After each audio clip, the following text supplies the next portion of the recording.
ভাই ভর্তির এই আগের সময়টাকে আমরা কিভাবে কাজে লাগাবো? প্রত্যেক স্টুডেন্টের এই একটা কমন কোশ্চেন থাকে। সবাইকে আমি বলবো যে সবার যেটা করে ওই কাজটা আপনাকে করা যাবে না। সবার নাকি দেরিতে ঘুম থেকে ওঠে। তোমাকে সবার আগে ঘুম থেকে উঠতে হবে এবং তোমার প্রতিদিনের যে ডেইলি ওয়ার্কগুলো সেগুলো করতে হবে। তুমি যদি মুসলিম ধর্মের হও বা ইসলাম ধর্মের হও, তাহলে সবার আগে তোমাকে কি করতে হবে? ফজরের আগে ঘুম থেকে উঠতে হবে এবং ডেইলি যে পড়াশোনা সেটা শুরু করতে হবে।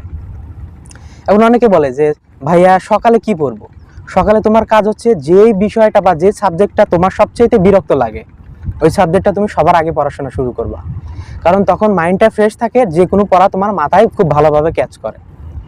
আর একটা কথা হচ্ছে, প্রত্যেক দিন তোমার একটা করে ডেইলি রুটিন থাকবে।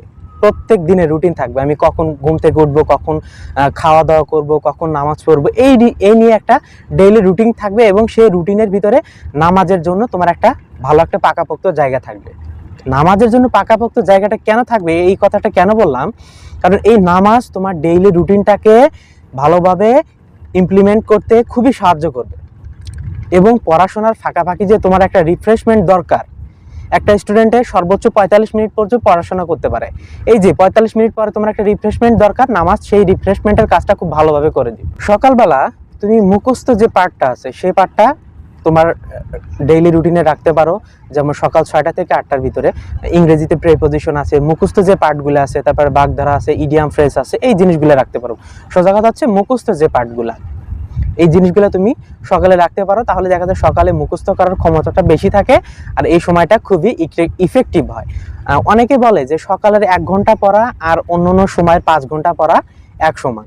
তাই আমি বলবো যে সকালের সময়টাকে তোমরা খুবই ভালোভাবে কাজে লাগানোর চেষ্টা করবে। যদি তুমি কোনো একটা বিশ্ববিদ্যালয়ে যদি সেই বাসের যাত্রী হতে যাও, তাহলে সকালের সময়টা খুবই জরুরি।